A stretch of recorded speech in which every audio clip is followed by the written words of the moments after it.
Hi again, I'm Ophelia, and in this video we're going to make our first deep dive into the Memory Palace. Last time we talked about E.F. Schumacher's book, A Guide for the Perplexed, and a great deal about language development. It's a long video, but helpful in understanding hierarchies in language.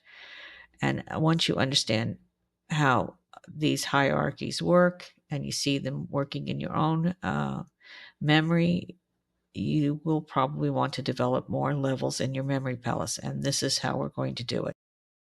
So let's get started. Here we are at the Stone Garden again, and we're finally going to make our deep dive. Once we get away from the rock. Yes. And here we go. We said last time that we would do it with the tent. It stands for security. We want to delve deeper into this idea. We see here we have a gyroid. This is going to be my marker as a portal to a particular island that I have. That's going to be our deep dive. We're going to a different island. And now, how are we going to do that? I'm going to go back. All righty. All right. And here we are. We're seated, ready to go. All we need to do is close our eyes and think of another place deep inside the palace.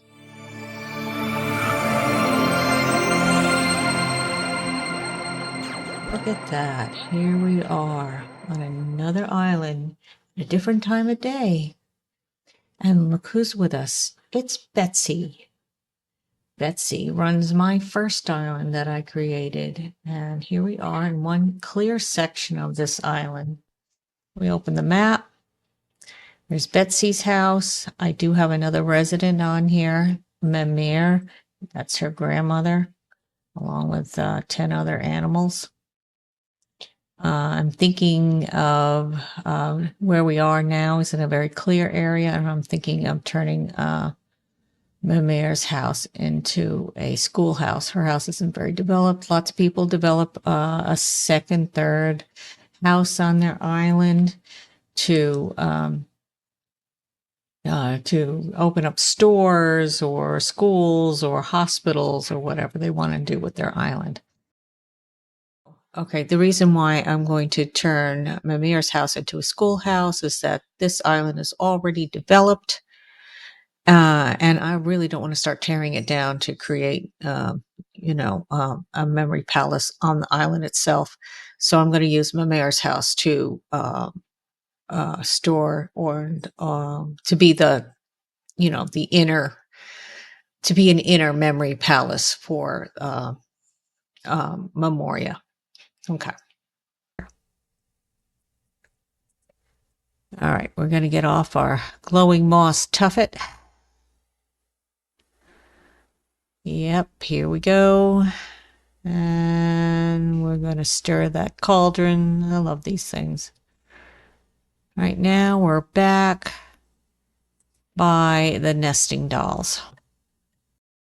The nesting dolls represent a kind of peekaboo game that babies play. At first, they often find it funny that when they close their eyes, people disappear. Then, as they get a little bit older, they are frightened that someone has disappeared because they can't see them. And then later on, they learn that even though they can't see someone, they don't suddenly disappear. So now we're over by the tent. We talked about this being about security. It's more than just safety. It's about finding the right balance between protecting a child and sheltering a child from the outside world and preparing them for the outside world. All right, we're going to go through the spooky arch. And we see we have two pumpkin fences. Okay. We'll come back to them in a minute. We're going to go over here too. We're over here by the Mage's Cape and Hat, and this is going to represent our teacher. This is a Halloween theme here, but our teacher in this case,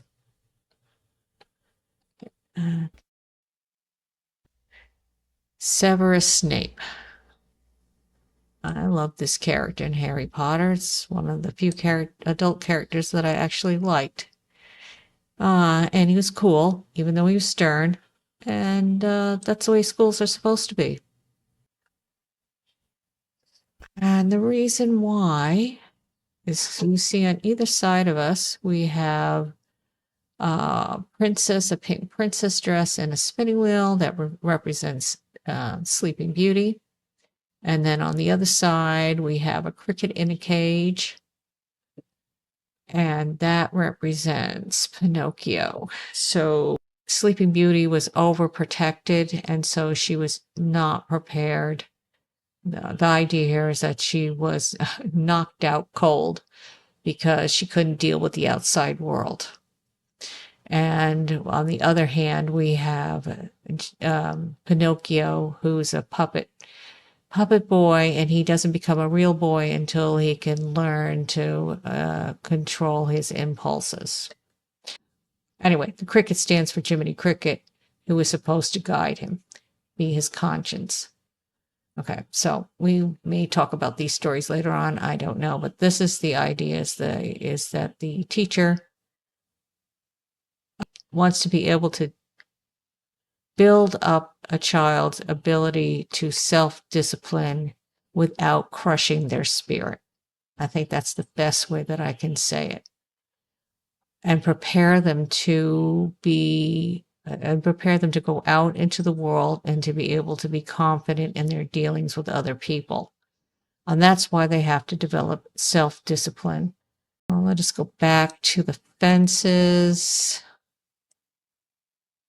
Okay, fences. Okay, here's one fence. Okay, the fences are guideposts for the teacher. One, there's a thing in Jewish law about putting fences around the law. That is, if you build doing a particular thing is wrong. Let's say using foul language. If you learn to discipline yourself to not say any foul words, or when you're surprised, to not utter any kind of interjection. I mean, that's very hard to do, but this is the idea. Okay. Instead of saying fudge, you don't say anything at all when you hit your foot. Okay, that kind of thing. Nah, it's very hard to do, but this is the idea. If you go one step further from what you don't want to do, this is part of building up self-discipline, then you won't, when you're all caught off guard, you won't fall back into a very bad habit. And the reason why, and I'm not saying teachers can't use bad language or foul language as adults, it's just around children. We want to build up their self-discipline, that they don't utter everything that just comes out of their head. They need to filter their thoughts a little bit when they're talking, because that's part of being courteous to another human being. You just don't walk up to a person and tell them that they're ugly. We teach children not to do that. It's the same thing with foul language. In society, when you're dealing with other people, everybody has their own rules about foul language. And if you're not in an area where foul language is used, you're going to find yourself at a disadvantage if you are uttering thing that's off color. All right. And we have another fence over here. This is a much more serious subject. There's an old saying, you don't touch what you teach. And this applies to all kinds of authority. If you are in authority over another person, you don't involve yourself with that person on a sexual level. First of all, with underage children, they can't consent to it. And even with adults, you have the power of authority over them, and you need to untangle that authority issue first before you become romantically involved. This is why a lot of companies didn't like people dating at the company office, because the breakups would cause so many problems, and the other problems of someone exercising their authority over another person because they're in a personal relationships. Okay, so these are the two fences that should not be crossed. One is very clear cut. This is the second one about sexual involvement, and then the first one that has a lot to do with culture. I don't. I follow a video, a YouTuber. I follow a YouTuber that talks in street language when he talks about the classics, and this is to get the kids involved. Now, if I don't have a problem with that, if you are living in an area where this is the common language, perhaps that's what you need to do to get the kids interested in what you're trying to tell them. You want to elevate their language later on, but if that's the way in, like I said, this is a divergent education. This is a divergent problem. A solution in one area will not be a solution in another area. So a little bit of flexibility when you're dealing with education. It depends on what part of the country you're in and what class level that you're working at. A lot of factors that go into it. All right, so we have here, oh yes, the star fragment. All right, this little star fragment is another marker to tell you that we have another portal to go through when we're talking about permanence. And that is going to be on a third island we are not going to do today because we have already covered so much and we're really not prepared to go to this other island.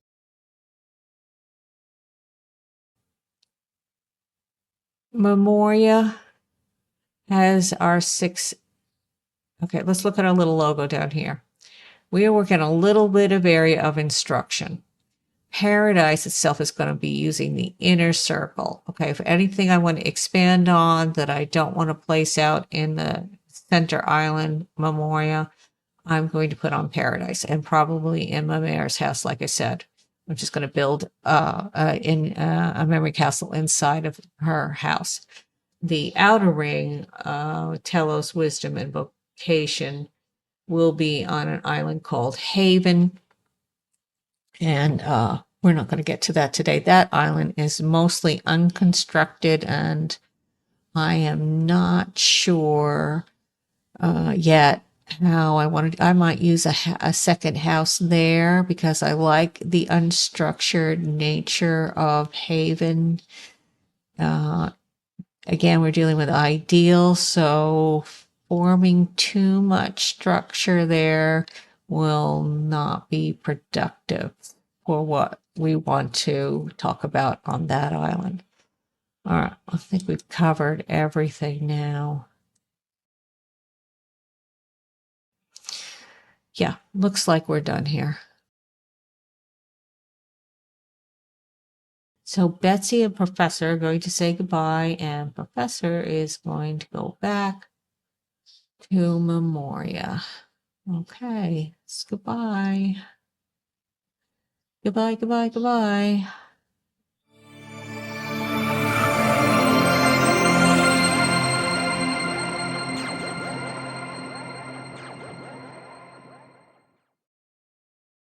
So if you've been playing Animal Crossing, you have a Switch. And if you, like I said, if you've been playing it, you know you can only have one island per Switch. And that's because Nintendo did not save the game information on the little cards. Little cards. Here's a bunch of them. Here I have another Animal Crossing disc.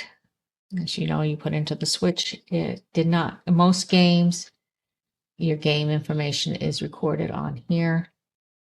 but on the Animal Crossing, the data is put on the stored on the actual Switch, and so you can't have more than one island. And that's because this is a very data intensive game, and there's a lot of flexibility in playing it and visiting other islands and stuff like that. I'm sure that is the reason why. I mean, some people think it's because Nintendo wanted to wanted to sell more Switches, possibly, but I think it's because of the data, the heavy data usage.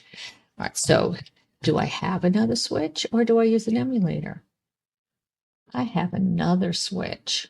Do I have it upside down? I do not. Okay, good. Anyway, so this is my husband's Switch. You know how that budget thing works. This is his Switch. He doesn't use it, but so I use it.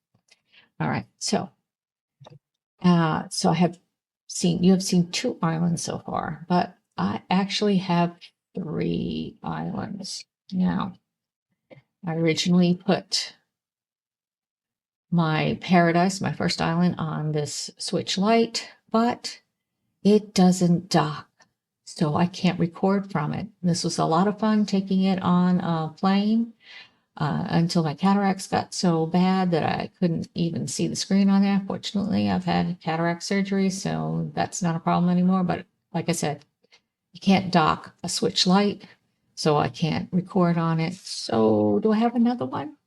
Yes. Yes, I do. And it's exactly like this one. Okay, but so I have actually 4 switches. I decided not to try to use an emulator. I could probably figure out how to do it, but I honestly don't want to crack open the Switch. Here's my video clip recommendation for today. This is done by Chase Crossing. That's his YouTube name. This is quite an amazing tour, and we're going to see some clips from inside the houses. I'm sure you're wondering. I mentioned before I was going to use the houses, and the interesting thing about the inside, the interiors of houses on Animal Crossing is that you can turn your view 360 degrees, whereas on the outside, of course, you only have the one viewpoint. You can also hang things from the ceiling, and put things on the wall. So that will give me the space that I need to put my items in. So there are 6 rooms, 4 smaller rooms, 2 large rooms. And here's a couple of clips of 2 amazing rooms. I'm not even sure how these were done. But anyway, to give you an idea of what is possible inside the residents' houses. Oh my gosh. Yeah, I'm blown away by that. Okay, let's go to the room to the north. If it's anything like the last 2, I'm going to be impressed. Oh, wow. Okay, it's a bathhouse, and it does something better than what happened before. Before, all it did was have like the wallpaper showing outside. But here they actually have this incredible use of depth. They split the room in almost exactly 50-50 with these dividers. Again, Happy Home Paradise really putting in work here, creating all these beautiful designs, and it's just split so perfectly. And oh, we have a little guy here. We have a little buddy right here. He's just chilling in the tub. Now, how you do that is you can actually place one on the wall and then place the tub there, or it's one of the two. Either you place him first on the wall and then the tub, or vice versa, as in the tub first and then him in the wall. And then it looks like he's in the bath. It's an old trick, but it is amazing. And just because we're here, I have to do this. That brings me back. That was on par with the gong at one point. Now there's upstairs and downstairs. Let's go downstairs first. Oh, it's a Zen garden. And again, a masterful use of wallpaper.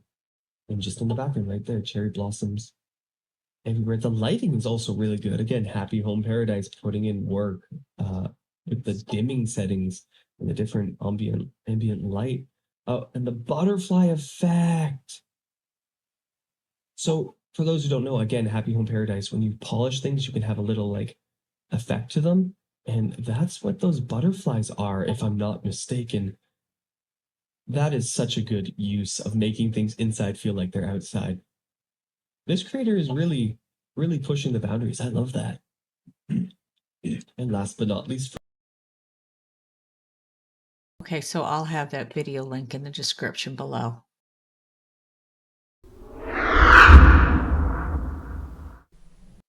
That's all for now.